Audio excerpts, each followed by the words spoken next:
کہ میری صبح آنکھ کھلے یا نہ کھلے میں روزہ رکھوں گا، تو کیا یہ صحیح ہے؟ اس میں کوئی حرج نہیں ہے، رکھوں گا یا نہ رکھوں گا۔ اگر یہ دو چیزیں آپس میں ٹکراتی ہیں، یعنی ایک جانب رکھنے کا اور ایک جانب نہ رکھنے کا، اس طرح کوئی ارادہ ہو تو یہ متذبذب ہے اور یہ صحیح نیت کرنے والا نہیں ہے۔ لیکن اگر دونوں صورتیں ذکر کر کے اور رکھنے کا ہی ارادہ ثابت ہوتا ہے تو اس میں کوئی حرج نہیں ہے، یہ بالکل صحیح نیت ہوگی۔ ایک بھائی نے فرمایا کہ جیسے یہ آفیسز وغیرہ کے کارڈ ہوتے ہیں جس میں پکچر بھی لگی ہوتی ہے، بعض اوقات گلے میں لٹکائے ہوتے ہیں اور ہم نماز شروع کر دیتے ہیں، خیال نہیں رہتا، تو کیا حکم شرع ہوگا؟ دیکھیں اکثر اس کارڈ پہ اتنی چھوٹی تصویر ہوتی ہے کہ اگر آپ اس کو زمین پر رکھ کر کھڑے ہو کر دیکھیں تو نقوش واضح نہیں ہوتے، لیکن فرض کر لیں اگر اتنی بڑی تصویر لگی ہے کہ آپ زمین پر رکھ کے کھڑے ہو کر دیکھیں تو واضح طور پہ نقش نظر آئے، تو پھر ضرور اس طریقے سے تصویر لگا کر نماز پڑھنا مکروہ تحریمی ہوگا، اور ایسی صورت میں آپ عمل قلیل سے اس تصویر کو اندر کر سکتے ہیں۔ جیسے آپ نے کہا کہ اندر تھی، شرٹ کے اندر کی ہوئی تھی، باہر نکل آئی، تو ہلکے سے ہاتھ سے دوبارہ اس کو اندر ڈال دیں۔ تو پھر یہ کہ اگر تھوڑا بہت جلدی سے آپ نے کر لیا ہے تو انشاءاللہ یہ نماز واجب العیادہ نہیں ہوگی، لیکن اگر نماز کا اکثر حصہ آپ ایسی تصویر کے ساتھ کر لیتے ہیں تو پھر اس نماز کو دوبارہ پڑھنا چاہیے۔ تو خلاصہ کلام یہ ہے کہ اگر آپ نے نماز شروع کر دی اور بھول گئے تو بس فوراً اس کو لے کے اندر اس طرح ڈال لیں، اس سے نماز پہ کوئی فرق نہیں پڑے گا، عمل قلیل نماز کے اندر شرعاً جائز ہے۔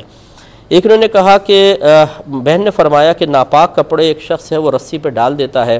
تو اب ہم اس پہ اگر پاک کپڑے بھولے سے ڈال دیتے ہیں تو کیا حکم شرع ہوگا؟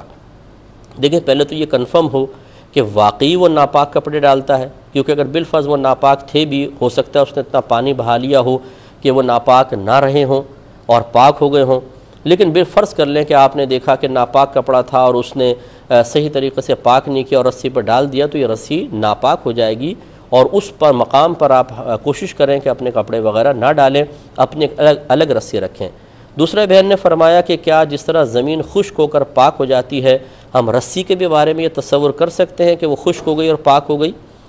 دیکھیں زمین کا خشک ہو کر پاک ہونا یہ نبی کریم صلی اللہ علیہ وسلم کی حدیث سے خلاف عقل ثابت ہے۔ جب تک پاک کرنے والی کوئی چیز نہیں پائی جائے تو کیسے پاک ہوگی؟ لیکن چونکہ میرے آقا صلی اللہ علیہ وسلم نے ارشاد فرما دیا تو ہم کہیں گے کہ یہ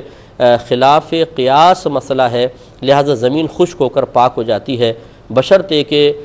نجاست کا رنگ اور اس کی اسمیل وغیرہ ختم ہو جائے، دھوپ سے، گرم ہوا وغیرہ سے